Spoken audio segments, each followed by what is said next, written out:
Olá, boa tarde a todos. Falar de sensoramento remoto e sintetizar tudo é um pouco difícil porque é uma área bem ampla e, de certa maneira, relativamente complexa. Então, de maneira bem simplificada, a gente pode resumir como a ciência ou a arte de obter informações sobre um objeto, área ou um fenômeno, a partir de dados adquiridos por um dispositivo, que não está em contato direto com o objeto, área ou fenômeno investigado. Ou seja, isso fala que é uma técnica indireta de análise, né? Uma outra classificação para o uso seria que o uso de sensores aéreos orbitais com o objetivo de estudar feições, fenômenos e processos que ocorrem na superfície da Terra, a partir do registro da interação dos materiais com a radiação eletromagnética. Talvez esse seja um pouco mais adequado e que identifique mais o que é o sensoramento remoto. A gente tem diferentes níveis de analisar o sensoramento, esses sensores remotos. Esses sensores podem ser aéreos, orbitais. Hoje a gente tem também o uso de sensores em drones, que vem crescendo cada vez mais, e a gente pode também utilizar sensores no solo. Bom, e como funcionam, né? Os sensores, eles são basicamente regidos pela interação com a radiação eletromagnética, né? E o alvo. Ou seja, a gente vai ver nos slides seguintes que a base de todo o estudo do sensoriamento remoto é justamente você identificar a resposta dos materiais a uma energia, nesse caso, a radiação eletromagnética. E a gente vai ver também que diferentes materiais têm comportamentos diferentes com a radiação eletromagnética. Então, para gerar informações relevantes, o processo básico de um sensoriamento remoto é composto por 7 elementos fundamentais: a fonte de energia, a interação da radiação eletromagnética com a atmosfera, a interação com o alvo, o registro da energia pelo sensor, a transmissão, recepção e pré-processamento dos dados, interpretação e análise, e, por último, as aplicações para auxiliar na tomada de decisão. Bom, basicamente, quando a gente fala de sensoramento remoto, a gente tem que falar um pouco sobre o que é a radiação eletromagnética. Então, a gente vai falar um pouquinho bem básico dos princípios. Peço desculpa se alguém já viu esses termos em algum outro momento, mas tem pessoas aqui também que possam não ter conhecimento da área, então a gente vai ter que fazer uma introdução básica. Mas, basicamente, toda matéria com temperatura acima do zero absoluto, ela emite algum tipo de energia. Então, todo objeto em superfície, toda matéria pode ser considerada uma fonte de radiação eletromagnética. E no sensoriamento remoto, a gente caracteriza a radiação eletromagnética principalmente com o modelo ondulatório. Existem dois modelos que descrevem o comportamento da energia eletromagnética, o modelo corpuscular e o modelo ondulatório, mas geralmente os termos do sensoriamento remoto a gente utiliza o modelo ondulatório. As ondas são caracterizadas em função de suas posições no espectro eletromagnético em termos de comprimento de onda e frequência, além da energia. Bom, o espectro eletromagnético é essa representação contínua de toda a radiação eletromagnética em termos de comprimento de onda e frequência. Ele é subdividido em diversas regiões que apresentam características similares e específicas em termos de processos físicos de geradores de energia ou mecanismos físicos de detecção de energia. Então, principalmente com relação à penetratividade ou à emissão de alguma energia, historicamente a gente dividiu o espectro eletromagnético e isso se mantém até hoje nessas classes que a gente tem, que vão desde os raios gamas, raio-x, ultravioleta, o espectro do visível, que é o que a gente vê, que a gente consegue identificar com o olho humano, as ondas infravermelho, micro-ondas, as ondas de rádio e as ondas de mais baixa frequência. Bom, e essa fonte de energia, né? A gente falou que a base do sensoramento remoto é a interação da matéria com uma energia e a leitura dessa resposta, né? Existem duas fontes principais de energia, né, no sensoramento remoto. São basicamente o Sol, a Terra e uma terceira que, na verdade, o Sol e a Terra seriam uma e o próprio sensor remoto que pode emitir essa energia, né? A energia emitida pelo Sol ela pode ser lida por sensores orbitais, sensores aéreos ou drones também. A energia termal também da Terra ela pode ser lida de maneira indireta, então você não precisa emitir uma energia. E os sensores que emitem alguma energia são principalmente os de radar e laser. Eles emitem essa energia, essa radiação eletromagnética concentrada em pequenas faixas do espectro. Bom, e aí a gente entra diretamente nos tipos de sensores, né? A gente tem dois, basicamente, tipos de sensores, como eu falei anteriormente, os sensores ativos e os sensores passivos. Os sensores passivos, eles precisam de uma fonte de radiação eletromagnética externa para poder ter a obtenção desse dado. Nesse caso, a principal fonte é a radiação do Sol. O principal problema desses sensores é que eles sofrem muito com a interferência atmosférica, nuvens e a própria vegetação. E eles também necessitam da luz do Sol, então eles têm que ser executados durante o dia. Já os sensores ativos, eles emitem a sua própria radiação para obter esses dados do alvo. Então eles têm, além de ter uma melhor discriminação de objetos como gelo, ondas, biomassa, umidade do solo, áreas inundadas, prédios e feições construídos pelo homem, além de estruturas geológicas. E a principal vantagem é que eles podem ser executados em qualquer horário do dia, seja dia ou à noite, não tem a limitação de necessitar de uma fonte externa como o Sol para poder fazer as leituras. Outro ponto necessário que a gente tem que explicar quando a gente fala de sensoriamento remoto são as resoluções. Isso é muito importante porque esses termos vão acabar surgindo conforme a gente vai falando das técnicas, imagens e cenas de sensoriamento remoto. Então, a gente sempre vai acabar falando da resolução espacial, que ela está relacionada com a capacidade de cada sensor em detectar os objetos em superfície, ou seja, quanto melhor a resolução espacial, mais feições você consegue detectar. A gente vê aqui um exemplo claro disso. Você tem a primeira imagem, um pixel de 5 por 5, 0,5 metros por 0,5 metros, e na última você vê uma imagem com um pixel de 20 por 20 metros. Ou seja, quanto menor o tamanho do pixel, mais feições você vai conseguir identificar na sua imagem e vai ter, subsequente, uma resolução melhor. A resolução espectral, ela define a largura espectral das medidas do sensor, ou seja, quanto daquele espectro eletromagnético eu consigo imagiar de maneira separada. Então, quanto maior o número de bandas que eu tenho de resolução espectral, menor será o intervalo de comprimento de onda. Já a resolução temporal, ela está relacionada diretamente com o tempo de revisita de um satélite, ou principalmente a gente fala aqui temporal de satélites, né, mas de outros sensores também, mas o tempo de revisita desse sensor ao mesmo ponto na superfície, ou seja, quanto tempo ele vai levar, no caso dos orbitais, para poder revisitar aquele mesmo ponto. Bom, a gente falou que a atmosfera interfere muito na radiação, né? Toda radiação solar detectada por sensores, necessariamente ela tem que passar pela atmosfera. A atmosfera é como se fosse um meio dentro do qual a radiação eletromagnética viaja do Sol para o sensor. A atmosfera ela pode alterar tanto a intensidade e a composição espectral da radiação, principalmente através de 3 mecanismos: espalhamento, absorção e transmissão atmosférica. O efeito total dessa interferência varia conforme o tipo do caminho percorrido pela radiação, a magnitude do sinal imagiado e as condições atmosféricas e locais envolvidos. O principal mecanismo que ocorre essa interferência, a gente pode citar a absorção. A atmosfera absorve parte da energia que chega ao topo da atmosfera devido à interação, principalmente com os gases presentes na atmosfera. A absorção é esse processo onde a radiação eletromagnética ela é absorvida e convertida em outras formas de energia. A Terra também absorve uma parte dessa radiação e que é posteriormente remitida em comprimentos de ondas mais longos. Somente os micro-ondas em intervalos mais longos de comprimento de onda são capazes de atravessar a atmosfera. E aí é uma vantagem que a gente vê diretamente já dos sensores ativos, né, que trabalham diretamente com micro-ondas. Eles não sofrem essa interferência de nuvens e da atmosfera, basicamente. Aqui essa imagem a gente vê principalmente os principais gases atmosféricos que ele causam essa absorção dos raios. Aqui a gente tem a curva de radiação solar inicial. Aqui seria a curva de um corpo negro, né, que seria o modelo teórico ideal de radiação na superfície. Mas o que a gente tem seria basicamente isso. Então, cada vez que ele passa pela atmosfera, pelas diferentes camadas da atmosfera, alguns específicos comprimentos de onda acabam sendo absorvidos e acabam se tornando ruídos se não for feita uma correção atmosférica bem feita. Também a gente tem que fazer correção atmosférica porque a gente não consegue estimar a reflectância real de um alvo em superfície. E aí a gente já fala de reflectância, a gente tem que falar também do comportamento espectral dos alvos, né? Isso é basicamente a principal característica que difere o sensoramento remoto, né? A assinatura ou reflectância espectral dos alvos, que é esse comportamento, ele permite a diferenciação de diversos materiais em superfície, pois cada material vai ter uma assinatura espectral específica. É como se fosse a pegada de cada tipo diferente de material com a radiação eletromagnética.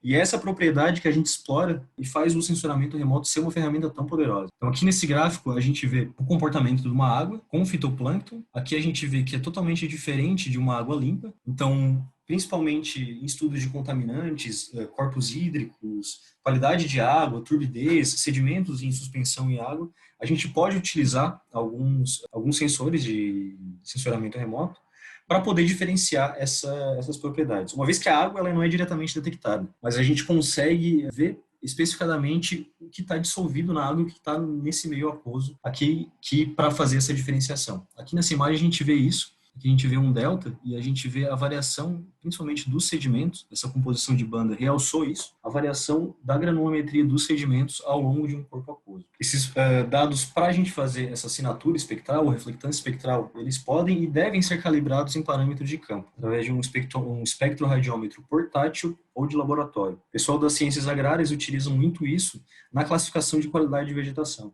Então, você vai lá em campo, você tira uma imagem de uma cultura aparentemente visualmente sadia, você tira a imagem de uma cultura visualmente não sadia e você consegue utilizar isso na classificação de qualquer feição que você quer com essas imagens de satélite. A gente pode fazer isso também com rochas, minerais, solos, qualquer componente que você queira imagiar e você tenha um imagiador para você medir essa assinatura espectral, você vai conseguir ter alguma correlação, não em todos os casos, obviamente, mas você consegue ter alguma correlação com um espectro eletromagnético. Bom, fechando essa parte teórica inicial, a gente vai falar um pouquinho das aplicações agora. A gente vai falar muito de variáveis, de análise de satélites, imagens globais, e como é que a gente consegue trazer isso para a hidrogeologia, né?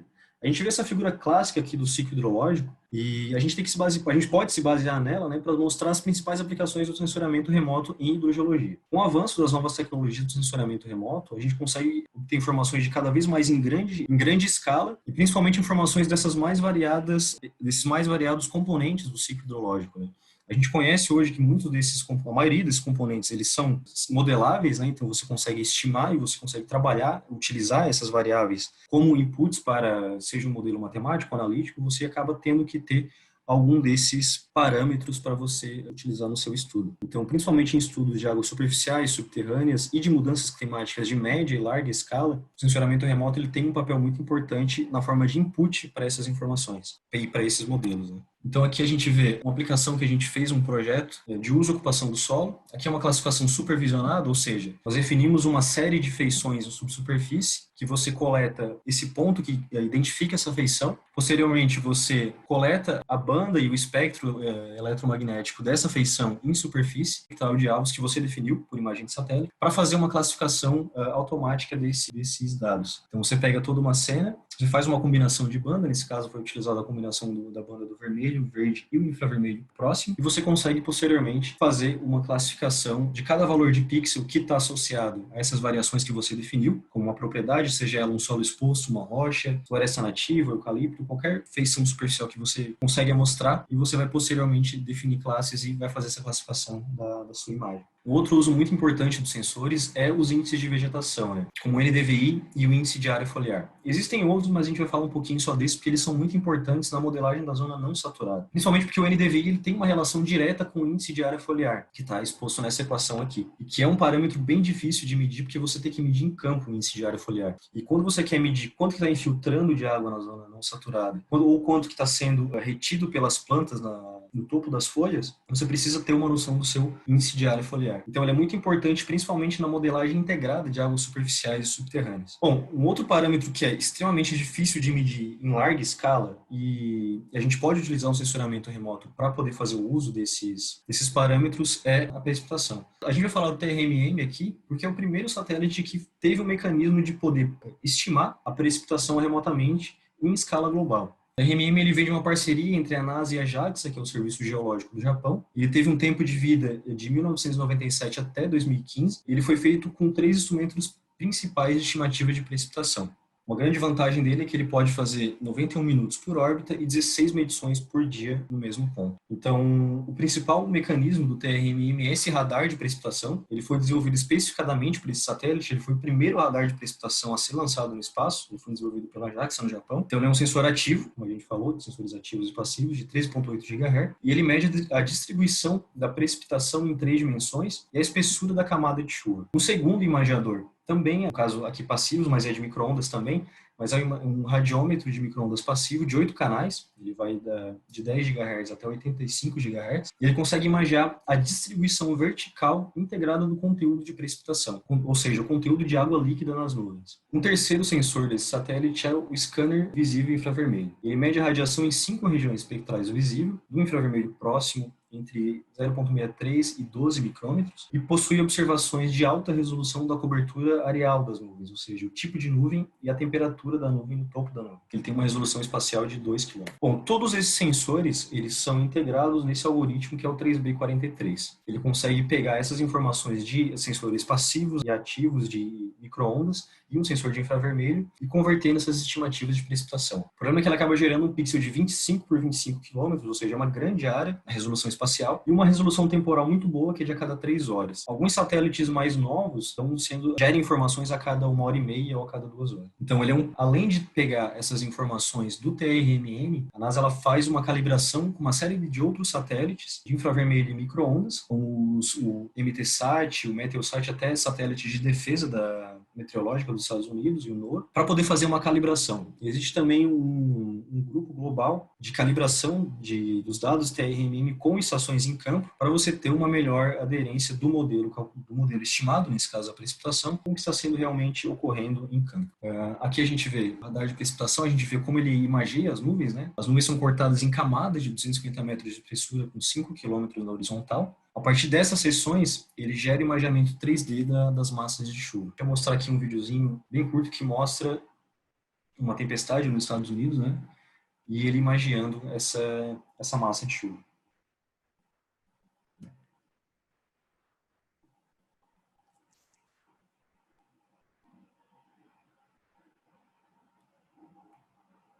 Bom, aqui a gente vê também alguns estudos de validação do TRMM. Existem vários artigos que atestam a validade do TRMM, não só no Brasil, na América do Sul, mas em também várias áreas do continente, principalmente porque é uma ferramenta muito útil quando você não tem uma estação de pluviometria local. Principalmente em áreas remotas, como se a gente pegar, aqui a gente vê esse estudo do pessoal do INPE, que é do Rosende, 2018, e essa imagem que a gente vê aqui são todas as estações pluviométricas disponíveis no Brasil para fazer medição de pluviometria, né? A gente vê que a concentração dessas estações é muito mais concentrada, obviamente, nas áreas mais populosas, mas quando a gente vai para áreas mais remotas, que muitas vezes é onde a gente faz a maioria dos estudos, seja para mineração, ou seja para estudos ambientais de larga escala, você não tem uma consistência amostral boa desses dados. Então, aí que entra o maior poder desses dados de satélite, é você ter essas informações de maneira contínua e distribuída em locais onde você não tem, geralmente, essas informações. Então, aqui a gente vê diversos estudos na China, em Singapura, onde esses dados do TRMM, comparado com estações real, apresentaram índices de correlação muito satisfatórios, né? Esse Rosende no Brasil, ele teve uma variação de 0,6 a 1,3 de RMS. Isso causa porque em regiões mais costeiras, a gente sabe que o TRMM ele sofre interferência de massas de ar, então isso é um efeito local de porções litorâneas, então ele acaba tendo essa variação maior. A gente já vê aqui que na China teve um R quadrado de 0,92 a 0,98 na província de Jiangsu, e em Singapura também teve um R quadrado bem satisfatório de 0,82. Aqui é um projeto que a gente executou e a gente fez justamente a utilização do satélite TRMM, justamente porque nós não tínhamos informações consistentes de pluviosidade em campo. Então, o uso dos dados TRMM foi muito importante para estimativas de área de recarga, numa região semiárida no México. As simulações anteriores que foram feitas nessas regiões, elas foram considerando somente 2 estações. Então, você acaba gerando uma extrapolação muito grande, até porque era uma área bem grande, de cerca de 50 km por 30 km. Um outro problema que a gente tem quando a gente trabalha com dados históricos, e que muitos de vocês já devem ter se deparado com isso, é a questão de falhas na medição. Podem ser tanto falhas humanas de medição e de erros de medição, ou como falhas instrumentais, que é o que geralmente mais ocorre. Então, se o instrumento para de funcionar durante um ano, principalmente numa área remota que não tem um acesso muito grande, você vai acabar perdendo essa informação desse período de tempo. E foi o que aconteceu nessas estações. A gente vê aqui, em vários períodos de tempo, ao longo de cerca de 17 anos de amostragem, a gente teve períodos de até 1 ano sem nenhum registro da precipitação. E a gente pode ver também que a precipitação ela não é tão regular. Então, quando você faz um mecanismo de interpolação para você preencher essas falhas, você acaba também enviesando um pouco as estimativas e gera um viés que muitas vezes não é interessante para os seus estudos. Aqui a gente gerou, a partir dos dados de TRMM, mais de 100 estações sintéticas. Obviamente, teve que ter todo um processo de tratamento dos dados de satélite, porque existem alguns problemas de overestimation e underestimation, ou seja, o satélite, por essas feições atmosféricas locais, ele acaba tendo alguns picos locais de precipitação. Então, por isso é muito importante você calibrar esses dados do TRMM com as estações locais e obter uma validação satisfatória. A gente viu aqui que depois dessas validações, a gente conseguiu um R quadrado muito bom, uma ótima aderência dos dados TRMM com os dados de satélite. Obviamente que em alguns períodos do ano você tem essas porções que você tem uma estimativa maior do que os dados realmente existem, e algumas porções ele acaba subestimando, mas de maneira geral, num período que a gente tem aqui de 13 anos, a gente conseguiu uma boa correlação dos dados. Aqui a gente vê uma outra estação também, com uma boa correlação, obviamente também com alguns outliers que a gente identifica na precipitação. Isso é muito comum em dados de satélite, principalmente de precipitação, quando você trabalha com dados diários, porque a variabilidade de dados diários é muito grande. Então, quando você trabalha com médias mensais e anuais, você diminui muito essa variabilidade. Você acaba tendo seu modelo bem mais conciso com o real. Isso também é conhecido na estatística, porque quando você trabalha com dados diários, a variabilidade realmente é muito grande. Aqui a gente vê a imagem final da interpolação desses dados do TRMM, contínuos por toda a área do modelo. E também a gente conseguiu variar eles ao longo do tempo. Então a gente interpolou todas aquelas estações que a gente gerou do TRMM com dados diários e a gente conseguiu uma cena com uma resolução temporal, nesse caso, variando no mesmo local a precipitação ao longo de 13 anos. Aqui a gente vê um outro estudo de caso na província mineral de Carajás, então, que é uma zona também na Amazônia que a gente tem muita falta de dados de pluviometria. A gente conseguiu gerar 64 estações virtuais, em 18 anos de monitoramento, sem nenhum tipo de falha. Então, todos os dados são concisos, pois eles foram da mesma fonte, então eles são normalizados e validados. E você ainda consegue ter uma estimativa do erro dessa estimativa dos dados de precipitação. Aqui a gente vê que teve uma aderência muito boa, com poucos picos de outlier, apesar do R quadrado ter dado um pouco mais baixo que nos dados anteriores. O R quadrado ele sofre, não é o melhor índice para você definir estatisticamente uma correlação, porque alguns outliers podem baixar o R quadrado, mas quando a gente vê aqui esse gráfico de linha, a gente vê que tem uma aderência muito boa com os dados previstos pelo TRMM com o pluviômetro na área. Então a gente vê que as médias deram muito próximas, né? A gente tem uma máxima de 470 e uma máxima do TRMM de 498. A média mesmo deu muito próximo, de 143 e 155 do TRMM. Então a gente vê que o range e o modelo ele consegue representar de pluviosidade as estações em campo. Outra vantagem que eu falei, com esse imageamento diário dos dados de precipitação, você consegue ter uma noção da distribuição das massas de chuva. Né? Ou seja, em alguns dias, aqui a gente vê uma cena diária, você tem regiões que você não tem precipitação e em algumas regiões você tem precipitação total. Caso você colocasse isso no modelo, que você fosse fazer uma estimativa diária, e você colocasse uma média mensal ou uma média anual, você não teria essa variabilidade. Então, sua estimativa ela poderia ser afetada localmente ou superestimada localmente, justamente porque você não tem uma distribuição espacial correta da chuva. Você geralmente coloca só um valor médio para toda a área. Nesse caso, não. A gente consegue ter uma cena diária de toda a variabilidade da precipitação em áreas que podem ocorrer precipitação e áreas que realmente podem não ocorrer a precipitação. Aqui a gente vê algumas minas, né, conhecidas já da província de Carajás, e aqui as médias em algumas dessas minas. Aqui a gente vê também a variação de dados mensais, a gente vê também que existem meses que você não tem muita precipitação e existem meses que você tem uma alta precipitação, mesmo aqui nesse caso no contexto da floresta amazônica.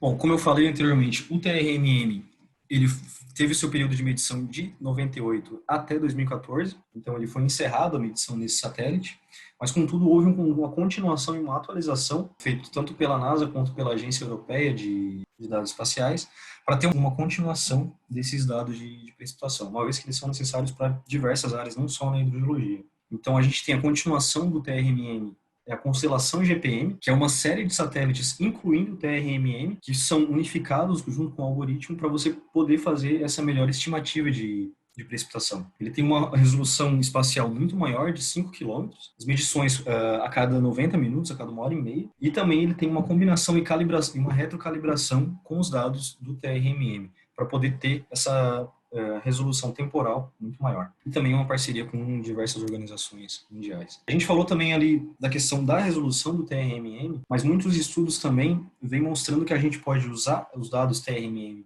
desse tamanho de 25 quilômetros para a gente poder fazer um downscaling, ou seja, você conseguir utilizar uma segunda variável, você faz uma estatística bivariada nesse caso, ou multivariada em alguns casos, para você poder estimar a distribuição da precipitação e obter uma correlação dessa precipitação em locais onde você tem uma segunda ou terceira amostra com um adensamento muito maior. Nesse caso, a gente pode ver um exemplo aqui nessa primeira linha, que é uma região de alta variação topográfica aqui no Peru, Zafranal, onde você tem uma diferença de altitude muito alta. Então, a precipitação está fortemente influenciada aqui pelas variações topográficas.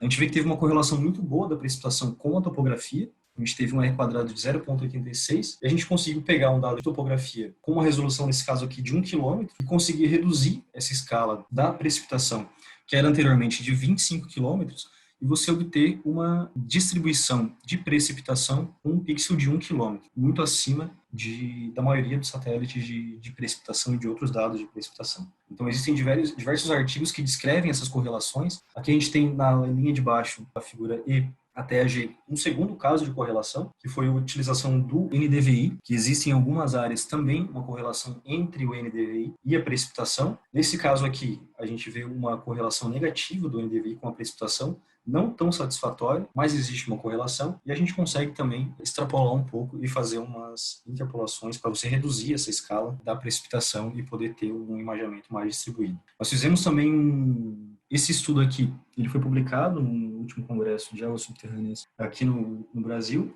e a gente fez em parceria um plugin com os acadêmicos da site de Alberta, um plugin para o ArcGIS que faz toda essa metodologia de downscaling da precipitação. Todo o processo de extração dos dados brutos de satélite e a parte de interpolação e correlação estatística dos dados. Bom, fugindo agora um pouco da precipitação, uma outra variável que é muito difícil de você estimar é a evapotranspiração. A evapotranspiração, de maneira resumida, é a forma pela qual a água da superfície terrestre passa pela atmosfera em estado de vapor. Na verdade, a evapotranspiração ela seriam 3 processos separados, né? A evaporação, a transpiração, só que a gente não consegue separar de maneira muito fácil esses parâmetros, porque justamente é muito difícil de você estimar. Então, a gente acaba tratando de maneira conjunta a evaporação e a transpiração. Geralmente, ela é medida em campo com tanques vegetados, denominados lisímetros ou evapotranspirômetros, ou seja, você tem que ter uma cultura de referência com uma quantidade de água constante num clima específico para você estimar o quanto que está evaporando de água nessa cultura. Ela é extremamente importante também em estudos de recarga de aquífero e na modelagem integrada também de águas superficiais e subterrâneas. Um sensor que utiliza diversas técnicas e sensores um satélite, na verdade, que faz isso e faz a estimativa de evapotranspiração é o MODIS. São 2 satélites, na verdade, os sensores Terra e Aqua. Então, eles têm uma altitude de 700 quilômetros, um ângulo de imageamento de mais ou menos 55 graus e uma faixa imageada de 2.330 quilômetros. Ele faz um recobrimento global em 1 até 2 dias, com uma resolução espacial de até 250 metros. Ele tem uma resolução espectral de 36 bandas, que vão de 14 micrômetros, de 0,4 até 14 micrômetros. Os principais produtos são evapotranspiração e o NDVI também em escala global, com variações a cada 8 dias. Esse algoritmo dele é baseado na aproximação da equação de Pena-Montet para a estimativa da evapotranspiração. Aqui a gente vê o fluxograma básico do algoritmo do MODIS, que é o MOD 16A, que é o que calcula essa evapotranspiração. A gente vê que ele utiliza tanto variáveis de sensoramento remoto quanto variáveis meteorológicas para poder fazer a estimativa de diversos outros parâmetros para chegar, por fim, a evapotranspiração. Então, aqui a gente vê que ele tem o próprio índice de área foliar, que é calculado pelo satélite através da combinação de bandas que a gente falou anteriormente. Esse FPAR é a fração fotossintética ativa de radiação. O MODIS também ele tem um algoritmo que ele estima o uso e ocupação do solo. Então, a partir dessas 3 variáveis, somado com pressão e umidade do ar, radiação e da temperatura do ar, ele consegue estimar a evapotranspiração com uma distribuição de até 250 metros. Caso vocês tenham alguma dúvida ou tiver mais curiosidade de como funciona o MODIS, esse artigo aqui, do MU, de 2013, ele descreve toda a base teórica do algoritmo MOD 16A2. Então aqui a gente vê uma cena global de evapotranspiração. A gente tem uma distribuição com uma resolução espacial muito boa, de 250 metros, e a gente consegue ter uma distribuição contínua, sem falhas, a cada 8 dias, desse parâmetro em escala global. A gente consegue ver também a variação temporal, né? Então, a gente tem uma resolução temporal de 8 dias, mas a gente consegue reduzir para uma variação diária e a gente consegue muito bem pegar a variação sazonal da evapotranspiração. Uma vez que se a gente utilizasse somente um dado constante, a gente teria uma média ao longo de todo um período ou de todo um ano. Um outro mecanismo e algoritmo, na verdade, que vem crescendo o uso é o GLEAM, que é o Global Land Evaporation Amsterdam Model. Ele é uma aproximação diferente da aproximação do MODIS, uma vez que ele utiliza não só um satélite, mas diversos outros satélites. Ele também é baseado na aproximação de Kretzer e Taylor para evapotranspiração, e ele acaba separando os processos da evapotranspiração. Então, ele separa a transpiração da evaporação do solo, e o terceiro parâmetro que é a perca por interceptação, além de calcular também a evaporação em águas abertas e a sublimação. Ou seja, o GLIM fornece umidade do solo. Além também disso, ele fornece umidade do solo, de superfície e zona de raiz, potencial de evaporação e condições de estresse evaporativo. Alguns estudos apresentam que ele é um algoritmo até mais preciso do que o MODIS, só que ele é oriundo de não um só satélite, como o MODIS, no caso de 2 sensores, mas como de vários produtos globais. Aqui a gente vê algumas cenas do GLIM, e aqui a gente vê a validação com alguns dados reais. Bom, um outro satélite que é bem interessante, que vem crescendo alguns estudos em cima dele, é o GRACE, que é o Gravity Recovery and Climate Experiment. Então, ele consiste em 2 satélites na mesma órbita, com uma distância de 220 quilômetros, com diferentes satélites de precisão, de alta precisão e de posicionamento global, né? E ele consegue monitorar o campo gravitacional da Terra a partir dessa medida de diferença da posição de um satélite e outro. Então, ele consegue estimar, por esse sensor, esse radiômetro GPS da banda K, com até 1 micrômetro por segundo, a distância entre esses 2 satélites, e através disso, de uma série de equações complexas que você podem buscar no site da NASA, ele consegue estimar a distribuição do campo gravitacional na Terra. Então, aqui a gente vê uma imagem desse par de satélites, e aqui obviamente não é nada físico, mas é o radiômetro que estima a diferença de posição entre os 2 satélites. Então, ele tem uma resolução espacial de 300 por 300 quilômetros, é uma resolução bem grande, e tem um período de amostragem de 2002 a 2017. Bom, mas por que ele é tão importante, né? Ele monitora o armazenamento da água terrestre, fornecendo estimativas verticalmente integradas de mudanças no armazenamento da água terrestre, de maneira geral, que inclui água de neve, equivalente, águas superficiais, umidade do solo, e armazenamento da água subterrânea. Uma vez que a gravidade, então, se você muda a conteúdo de água em um meio poroso, qualquer que seja, ou fraturado, você vai ter diretamente uma mudança na densidade desse material. Então, a gravidade aqui é muito importante para você ver essa diferença do armazenamento e até a variação dos níveis do seu aquífero, estimado por esses dados de satélite. Aqui a gente vê um estudo na região semiárida do Brasil, na bacia do Araripe. A gente vê a variação sazonal dos níveis subterrâneos, com base nessas variações do campo gravitacional, e a gente vê que tem uma aderência relativamente satisfatória dos dados de nível subterrâneo, as variações de nível, com os dados reais observados em campo.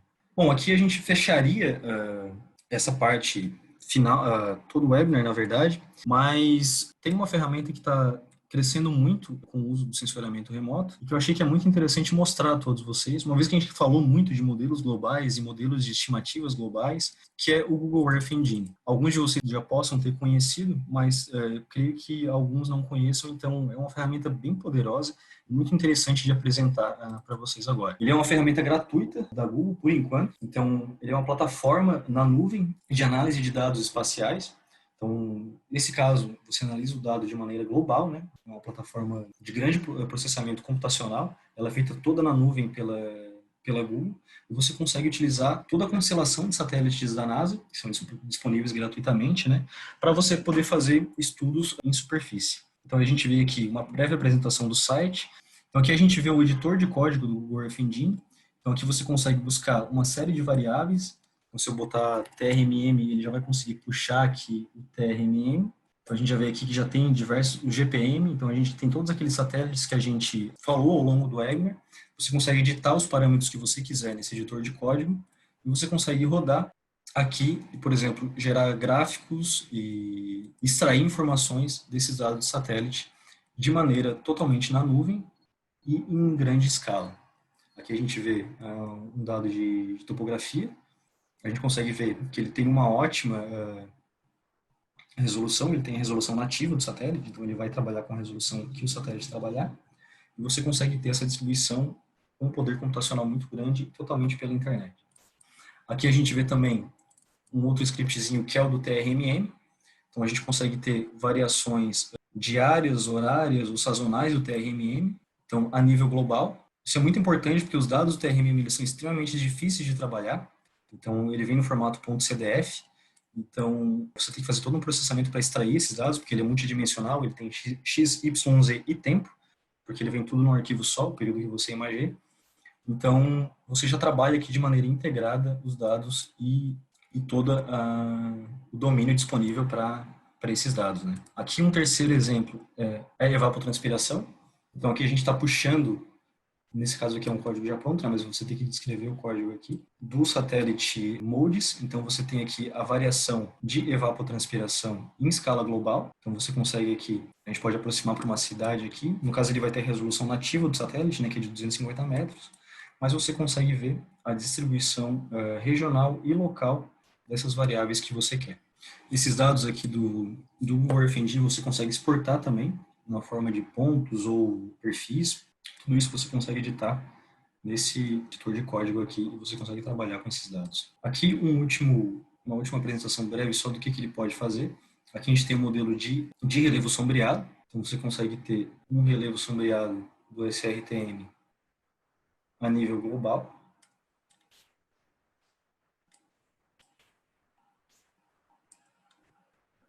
E sem ter que precisar um supercomputador para poder rodar essa quantidade absurda de dados. E esse volume expressivo de dados também. Né? A gente vai dar só um zoom numa região andina para ter uma maior representação. A gente consegue ver que ele tem uma resolução muito boa desses dados. Bom, a plataforma fica disponível, vocês podem estar procurando aí o Earth Engine e se inscrevendo. É uma plataforma bem legal. Eu acredito que esse seja o real futuro do sensoramento remoto, né? Que é você trabalhar com esses dados de satélite em escala global, principalmente para modelos de mudanças climáticas ou modelos ultra-regionais de águas subterrâneas ou de águas superficiais, e você conseguir ter, através desse Big Data, né, desse volume muito grande de dados, e conforme o avanço que a gente está tendo cada vez mais de poder computacional, a gente conseguir fazer o processamento desses dados em escala global. Bom, pessoal, é isso que eu tinha para falar para vocês hoje. Muito obrigado pelo tempo de vocês aí. E agora a gente está aberto para perguntas para quem quiser fazer.